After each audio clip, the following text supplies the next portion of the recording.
Lei Xing and I will go over the week's most important and interesting news coming out of the China EV, AV, and mobility sectors. What Lei and I discuss today is based on our opinions and should not be taken as investment advice. If you enjoy this room, please help us get the word out to other enthusiasts. And of course, tune in again next week. My name is Tu Li. I am the managing director of Sino Auto Insights, a global management consultancy that helps organizations bring innovative and tech-focused products and services to the transportation and mobility sectors. I write a free weekly newsletter that we pull many of our discussion topics from. You can sign up for it at sinoautoinsights.com, which of course I encourage you all to do. Good afternoon, Lei.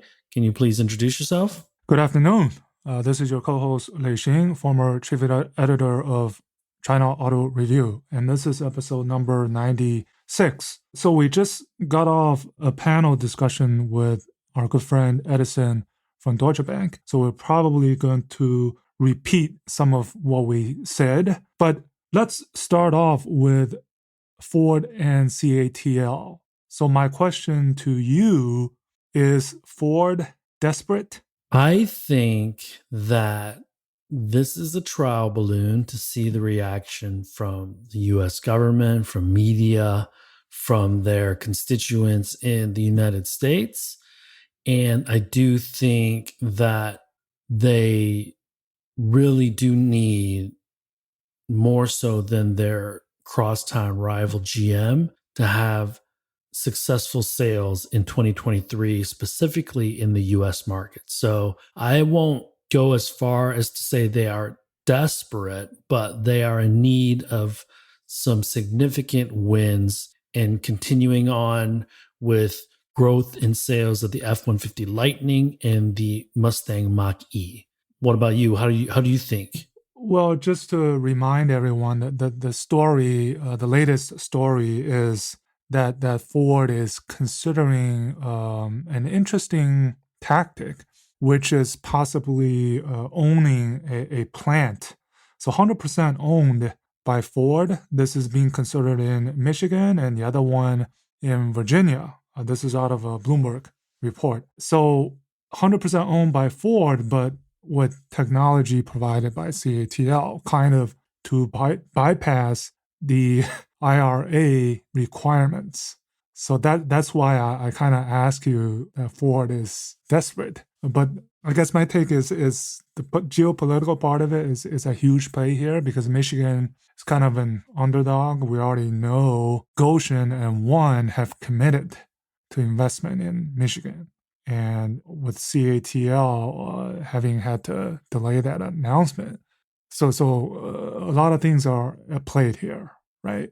And earlier, Ford made a commitment to Tennessee, or was it? No, sorry, Kentucky. Kentucky, yeah. Significant investment in Kentucky, along with one of their other battery partners. I want to say SK, right? It's SK, and then GM is LG. Is LG, that right? Yeah. And so I think they need a local win, and whether Michigan sweetens the deal, we shall see. But part of the narrative is now there's this battery belt that extends from Michigan to Georgia. But the problem I think many people will have is that this is a loophole and it doesn't follow the spirit of the Inflation Reduction Act. Right.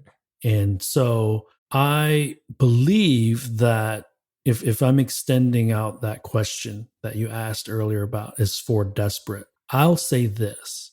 I don't think GM or Ford in the United States can be successful with their production schedule or their forecast for 23 and beyond without BYD or CATL on the LFP side. So the wrinkle with Ford is that they already have a relationship with BYD in China because, as you know, Lei, BYD supplies them NCM battery cells for the Mustang, the locally built in Chongqing, the locally built Mustang Mach-E. So a couple ways to read that, right? But I'll let you kind of talk about it. Yeah, maybe not desperate, but it's clear that this LFP is important to Ford. There's a specific chemistry route that they're going, and they probably see CATL as the best supplier for that. And they don't see, I don't believe any of the automakers, whether you're a US, a Japanese, Korean, German, if you're building in the US and you want some of that Inflation Reduction Act money, you have to get it from somewhere. And that's where Ford, if they save or create subsidies on the component or the savings and kickbacks on the component side, then they can take a hit on the raw material side and kind of even out on the pricing side. So yeah, because it almost feels like Ford is shielding CATL. They are, in a way. I think they are definitely protecting CATL, which it puts CATL in a precarious position with the Chinese government and the US government, right? Yeah. Because the other thing about CATL being the global leader in LFP and global leader in battery cell manufacturing, let's just say full stop. They, in order to maintain that title, they still need to build more facilities in North America, because you can't just supply to China and still be the global leader. I think BYD would overtake them eventually if BYD was to also build factories in the US. So CATL, this is not the only factory that CATL will be building. And so, yeah, Ford, you're absolutely right. Ford is providing them cover fire in order to enter the United States. And I guess the other big major part of this being played is that 35 kilowatt hour per $35 per kilowatt hour kind of subsidy being subsidized, right? And that's important. And also, we're still waiting for the Treasury to actually hash out a lot of the details in the components requirements, right? Yes, the ink is still not dry yet. And so they're probably getting an earful from their European counterparts, their Japanese counterparts, their Korean counterparts, as well as the lobbyists from Ford, Stellantis, GM, even CATL and BYD likely in Washington, D.C. To soften some of the hardened language for the requirements, at least, right? And then meanwhile, CATL just signed a strategic cooperation with Huawei. Yeah, I saw that. The fine print says they're working on a high-end smart EV brand. I'm not sure if that's pointing to existing ones or there will be another new brand coming out, but it's interesting to read that. I read that as a new brand. New brand. So. I think so as well. And CATL has invested into several OEMs already. So this play with Huawei is encompasses, I think, quite a lot of different brands, because Huawei is not only working with Ceres, right? They also teamed up with other OEMs. So this could be a potential huge play here. And to piggyback on our conversation this morning, Huawei has become a major player in the EV space without becoming an EV maker. And we see that all these companies really, what they want to do is move upstream. They don't want to they actually don't want to manufacture cars, but they want the data. And in order to get that data and the install base, they need to build and design compelling cars. It's not enough to have a contract with Lay EV company. If Lay EV company's cars aren't selling, then it's useless, right? No install base, no data. And so I think, because last week Apple announced that they're also, well, they didn't announce, but there's a rumor that they're delaying launch of the Apple car for another year out to 2026. Okay. And because I feel, I've been told that they're just not seeing a path to profitability, and the amount of effort involved is at this point in time still not worth entering the market yet. And so I made this bet, like you'll think this is pretty funny, with a German friend of mine here.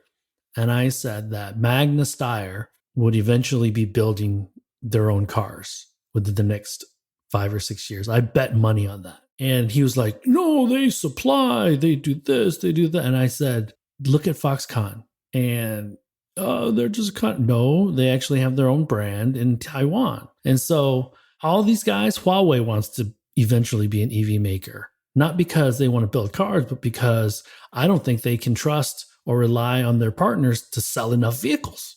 Yeah, that's an interesting bet. We'll see. So back to ground zero in China. Basically, I think we don't have to go into details, but it's a mess.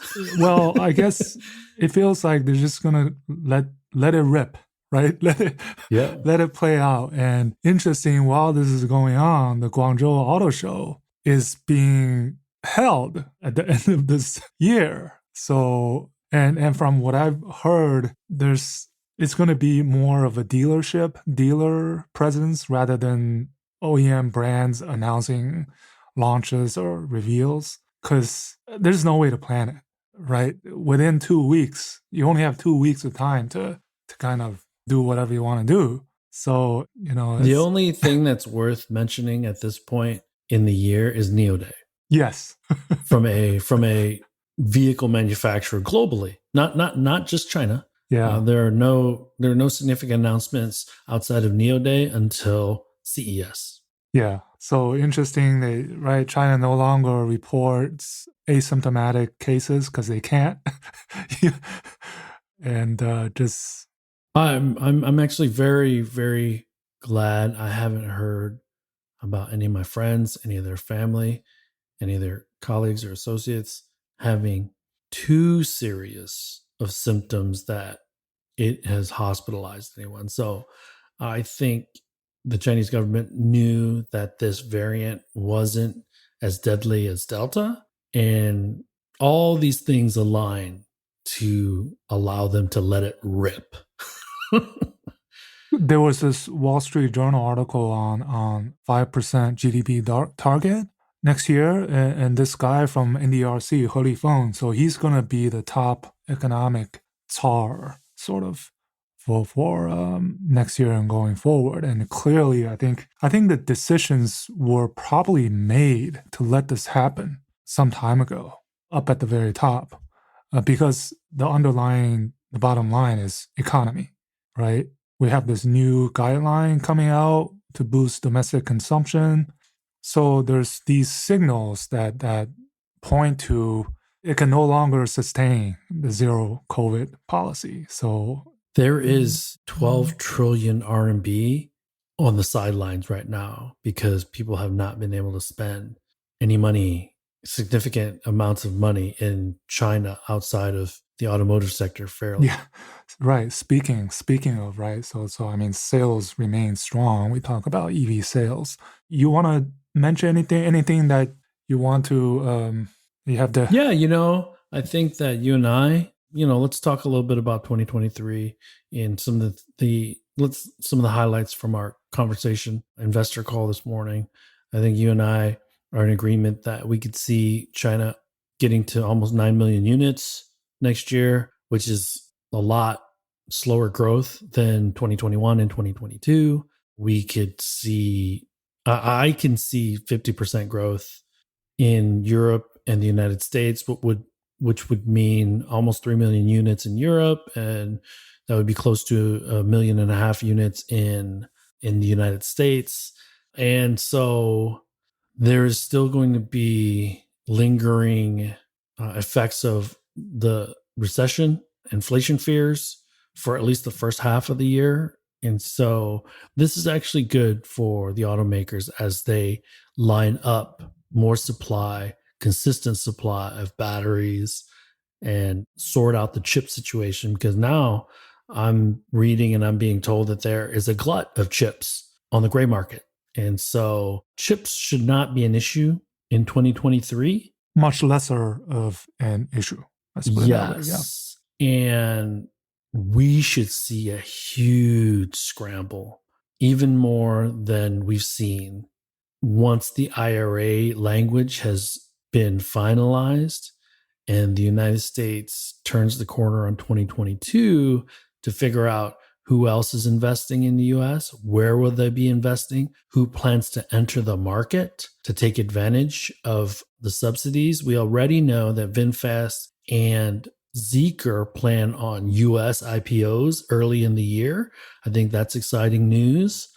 The one thing about VinFast is that really, really neg article that was written. Jalopnik, yeah. And so I think he's pretty legit journalist. So it's interesting to see as they enter the United States via imports from Vietnam. So they're on their way, right? 999 units yes, on their way. And we had a couple of spin in a VF8. Thought it was all right, but it was only a couple of minutes, so can't really say too much. But anyways, so next year, and we didn't drive, right?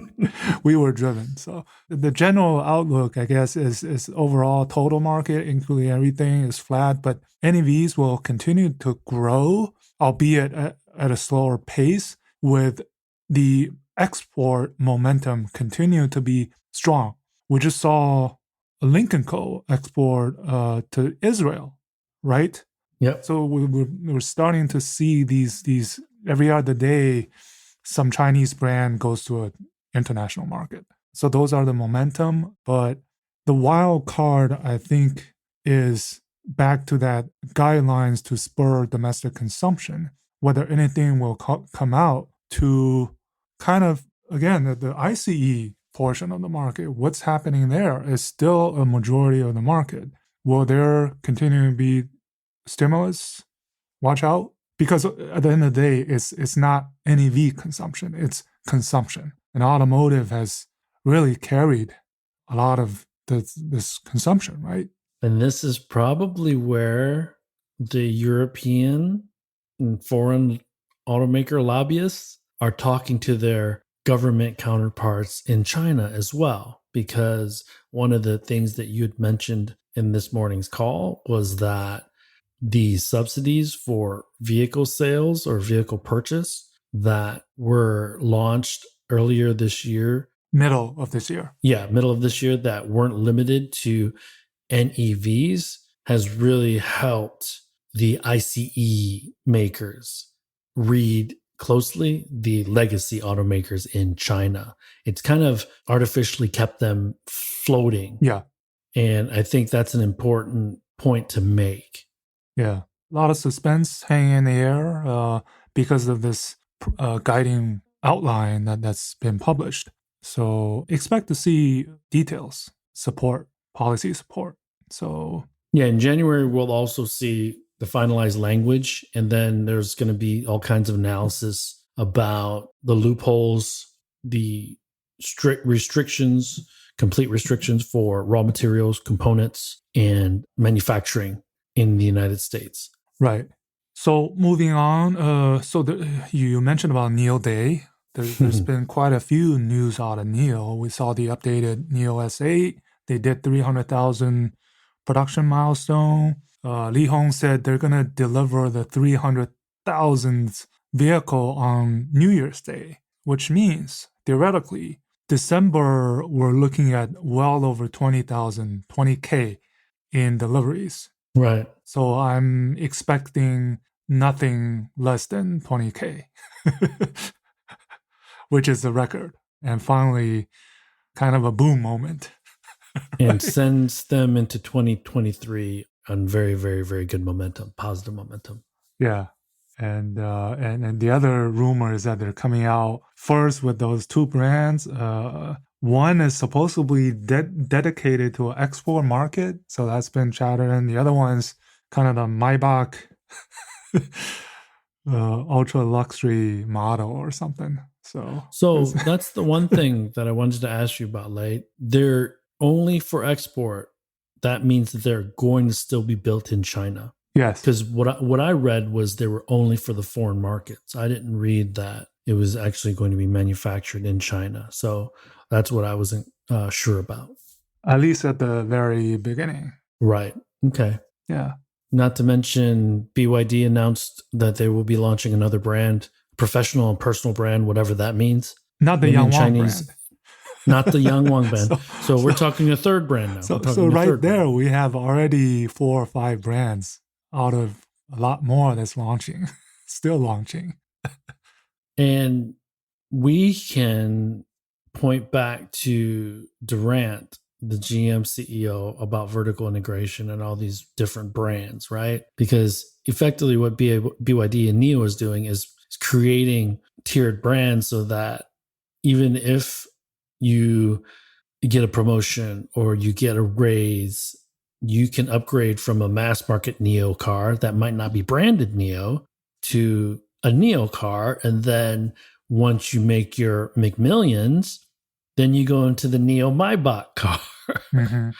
So I forget his first name. Durant, who was the GM CEO, he effectively William? came up, yeah, William Durant, yeah. He effectively came up with a strategy of, okay, when you're young, you buy Pontiac, you get a raise, you get a promotion, you go into a Chevy. And as you get older, more mature, more established, more successful, you move into the Buick and then you end up in a Cadillac. And so what we're seeing is history repeating itself a little bit. Yeah, so lots going on, lots going on. And then, whereas if we move on to Li Auto, they had their recently earnings call. Li Auto is a completely much more focused company in terms of doing that Russian doll strategy, which Li Xiang said in one of the recent interviews in that late post auto media platform. He said all the successful brands, including Dyson, Braun, Apple, they're all Russian dolls. So that's what we're trying to do with the L9, A7, and then later on 6. And, It's an Audi strategy too, because 4, 6, 8, Chabadul, man. They kind of look the thing a is, lot all alike. their models look exactly the same except the size. Yes. And he's trying to go with the Max Pro based on different chipsets. And then the way he segments the vehicles or the market is basically pricing and seating. That's how he does it. And focus on families. I don't think they're going to launch any other brands, at least not yet.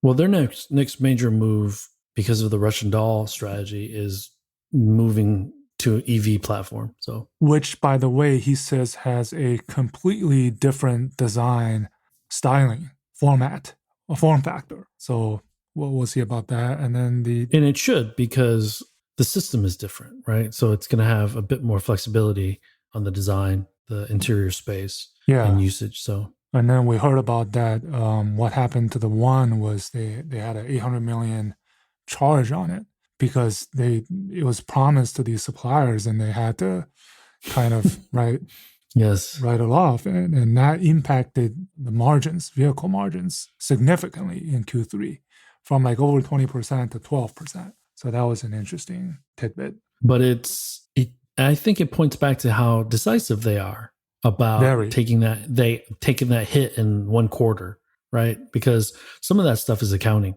Okay, so because you could account for it over a number of quarters, or you can account for it over one quarter, and they decided to take the hit right away. So and he talked about the matrix organization that he's kind of still learning on. They're planning to be a trillion renminbi company. They'll get to 100 billion renminbi next year, but he wants this to be a trillion renminbi company. And remember that target he had, 8 million NEVs above 200,000 RMB in 2025, and Li Auto alone wants to take up 20% of that market, which is 1.6 million. That's still in place. And we're talking premium vehicles, so we're not talking mass market here. Relatively, yes. That's an ambitious goal. Yeah, it looks like they will not do anything under maybe 200,000. So, which 200,000 is actually a pretty inexpensive car in China. So if I were Li Auto and I was selling L9s and L8s, I probably would stay away from anything too mass markety. So yeah, and other than that, I think he mentioned roughly a 1.5 to 1 ratio of the L8 to L9 delivery. So say 15,000 to 10,000 respectively going forward. So that's over 20,000. So I guess neck and neck with Neo. And while they only really have two products currently. So I think it goes to show that resiliency that Li Auto has versus some of the schizophrenia of some of these EV companies. Yeah, so next year, basically the L7 and that one new BEV. Yeah. And Edison brought that up today, was that their share price seems to be the most resilient out of all the EV companies. We see the challenges that XPeng had. Neo had some hiccups, but I wouldn't say they had real challenges this year, right? Yeah, but again, the bait is on the EREV technology route. It's a lot of people question it, for whatever it's worth. Maybe if they were all BEVs, I'm sure they probably would get a much higher valuation or something, right? So yeah, I'm good on my side. Well, it's getting around the holidays, so I think I don't really have that much else because people are into that holiday mood already. Yeah. By the way, it was good to see. So Ralph Brandsetter, he posted on LinkedIn that there were some FAW executives visiting Germany, higher ups. So I think it's good to see. And then once New Year comes around, he'll probably be back with Oliver Boomer because he said he's going to be in China for a week. And we also heard that I think Volkswagen is doing an extraordinary general meeting tomorrow. So we'll see what happens there right before the holidays. And then later tonight, we'll hear from the FF strategy update from their new CEO. So we'll tune in. We'll try to tune in and see where they're going. One thing we should mention during the investor call, Lei, is Edison had asked us if we were to rank ABB, Audi, BMW, Benz, who we thought would be the most successful in 2023. I am in agreement with you. We both said Mercedes would probably be the best out of the three. And you went 2 and 3. I just said Mercedes, but I think you also said BMW was number 2 and Audi would be number 3, I think, right? So yeah. I actually think that Audi might do better than BMW because BMW has those challenges with their product and their pricing. And I don't see any significant changes in that strategy for 2023 yet. And so I don't know how many times you can overprice a product and then reduce that price in a 2-3 month time period. So hopefully the products, and this is, my memory's not working well today. I don't know which products they're actually launching next year, but it's an own goal. To me, it's an own goal that they don't know the market well enough that they would need to reprice their products in such a short period of time. So yeah, and Mercedes is relatively more independent now that they've pushed the Daimler truck into a separate entity, and Audi is within a larger VW group. Yes. So yeah, so different dynamics. Yeah, because I think the reason, one of the reasons I think you would agree with me is that Mercedes' only really other brand is Smart. And for BMW, the only other brand is Mini, whereas Volkswagen Group has a stable of brands. No, just hearing that Smart was having some problems delivering vehicles in China. I didn't read too much into it, but I just saw a headline somewhere. Yeah. Like COVID factory shut down, or? No, not COVID. I think it's a product related okay. or process related issue. So yeah, and then we're still waiting for the Mini. What's happening with Mini with that Spotlight Automotive? That's been awfully quiet recent years. So those are some of the things that we can look forward to in 23. And I mentioned that I could see the ET5 selling easily 20,000 units a month towards the end of 2023. I think you were a bit more conservative, but I think we both were long Neo because they seem to have launched all their major products for 2022 and now will reap the benefits of a good number of new products for 2023. Okay, fairly new. And the last thing, Lei, that I wanted to mention was I saw an article in CNEV Post that, or was it Gasco, that XPeng is now going to be launching 3 products in 2023. Did you see that? Yes, yes. I think that was their plan. Anyways, so with the Okay. P7 refreshed P7 being probably most important. Okay, because I didn't get into the details. I didn't have time. So one is a refresh. They're not new products per se. Yeah. Okay. I think the P7 refresh couldn't be a better time for them because of the challenges that they have dealt with in 2022. So we should have 2 more episodes, 2 more weeks, and then we'll be, I guess, now probably sometime next week we'll drop our latest Max episode. It's pretty much finalized. Just getting the last kinks out. we try not to drop Max episodes at the end of the week, kind of thing. So yeah, right.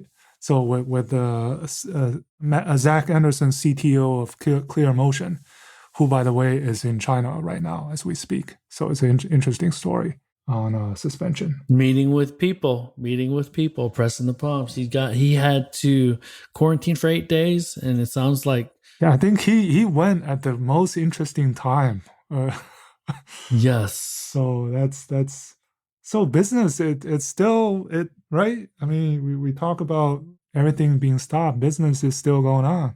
And my buddy Bill Bishop had mentioned to me that January 9th is the rumor to get 0+3. I feel like every week there's going to be going forward, there's going to be some new policy that point to more further opening up. That's the sense that I get. So, I mean, with whatever is going on, it's natural that there's no point in quarantining, right? I think it is a common courtesy, though, that if you have COVID, because people are still testing, right? Sure. There have been a couple of companies that have reached out to me and said that they were happy to send me testing kits and masks because they ordered enough for their staff. And so I think that Chinese New Year coming in mid-January or late January or whatever, January 22nd, in 2023 is a blessing in disguise. It'll help with that herd immunity that China needs to get to. I'm still fearful for a certain percentage of the elderly population that have not been vaccinated. Right. I think there's still a lot of risk there. And I was watching CNN last night, and the journalist said that China has 4 intensive care beds for every 100 patients, or for every 1,000 patients. And the United States has 24. So any major outbreak among the elderly, then the hospitals will be very, very flooded. And so I'm hoping that does not happen. So far, we haven't seen it becoming too extreme. I mean, people are getting COVID, but... And you and I have a Beijing-Shanghai bias, but if we talk to our friends in Shenzhen, business is normal, life is normal. There are no COVID ripping through that community yet, so it'll go in waves, and it's going to be at least through Q1 before anything really kind of normalizes, I think. So, all right then, man. Hey, thanks for listening, everyone. I'd like to think, Lei, that you and I could put in a little effort for the last episode of the year to kind of do our top 10 like we did last year. So for those listeners, the last episode of 2022, we are going to do our top 10 of the year and our outlook for 2023. We hinted at some of that in this week's episode, but we'll get into more detail in it in 2 weeks. Yeah, we still have a little bit more than 2 weeks left, so I'm still hoping that there's a wild card, some kind of a wild card policy that would come out that will kind of shift the trajectory a little bit. So we'll see. Well, if nothing else, the IRA is going to get finalized. And the Chinese government's also going to want to, just because it's the Chinese government, they're going to want to counterpart that somehow. So, but that might not be until after Chinese New Year where something gets launched. Two sessions. Yes. Yeah. But hey, thanks again, everyone, for joining. Good morning, good afternoon, and good evening. And Lei, I will talk to you on WeChat, buddy. Yep. Thank you all. And we'll talk to you next week. That brings us to the end of this week's show. Lei and I thank you for tuning in. My name is Tu Lee, and you can find me on Twitter at Sino Auto Insight. That's SinoAutoInsight. You can find Lei on Twitter at LeiXing77. That's LEIXING77. If you wouldn't mind rating and or reviewing us on Apple Podcasts, Spotify, or wherever you grab your podcast from, we'd appreciate that as well. Even better, if you enjoy this show, please tell your friends about it. Please join us again next week as we track down all the latest news on China, EVs, and more.